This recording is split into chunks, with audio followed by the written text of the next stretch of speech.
शेरा वाली तेरा शेरा गया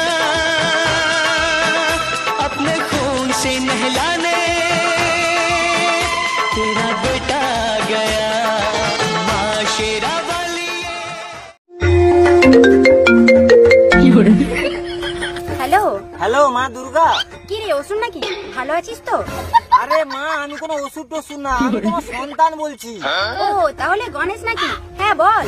আরে মা তুমি কি বুঝতে পারছো না নাকি? আমি মেদিনীপুর থেকে বলছি, তুমি কি বুঝতে পারছো না? এই জন্য বারবার বলেছি ফোনে ট্রু কলার অ্যাপ্লিকেশনটা ইনস্টল করে রাখবে। যাই হোক বল, কিসের জন্য ফোন করেছিস? ফোন করেছি মানে তোমাকে বলতে চাইছি এবছর তোমাকে মরতে আসতে হবে না। কেন কেন কিসের জন্য যাবো না?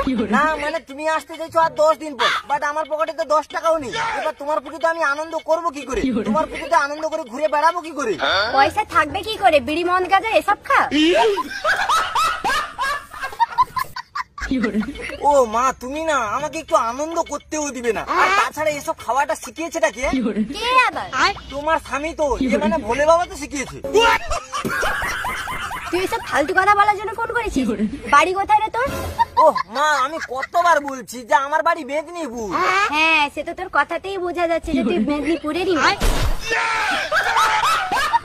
ও ঠিক আছে রাখছি রে, গেলে দেখা হবে। না না মা প্লিজ প্লিজ রাখো না, প্লিজ রাখো না, সত্যি বলছি পকেটে 1 টাকাও নেই। এরকম ভিখারির মতো আর কতদিন কাটাবো বলো? পুজোতে সবাই নতুন নতুন জামা প্যান্ট কিনবে, আমি কি সেগুলো দেখে কষ্ট পাবো নাকি?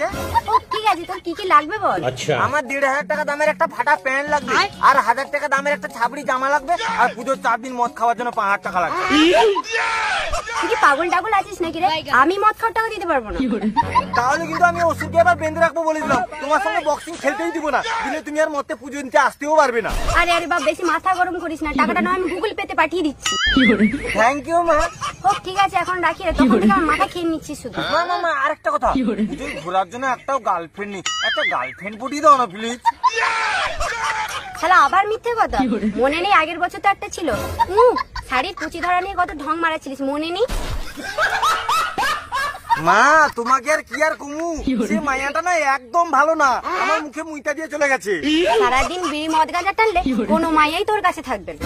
তাহলে মা তুমি কি করে আছো ভোলে বাবার কাছে? ভোলে বাবা তো খায় না। হ্যাঁ সে তো তুই ঠিকই বলেছিস, সবাইকে আর আমার মতো হয় না।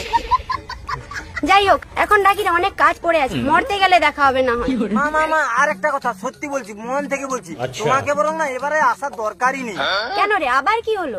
মর্তের যা পরিস্থিতি, যেখানে জ্যান্তরূপী দুর্গাকে ছিঁড়ে ছিঁড়ে খাচ্ছে, সম্মান করতে পারছে না, মর্যাদা দিচ্ছে না, সঠিক বিচার পাচ্ছে না, সেখানে তোমার ধুমধাম করে পূজা করাটা বিলাসিতা মনে হচ্ছে না মা?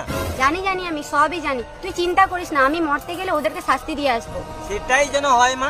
জয় মা দুর্গা। যাই হোক বন্ধুরা, আমাদের চ্যানেলের পক্ষ থেকে তোমাদের সবাইকে জানাই শুভ শারদীয়ার আগাম প্রীতির শুভেচ্ছা ও অভিনন্দন।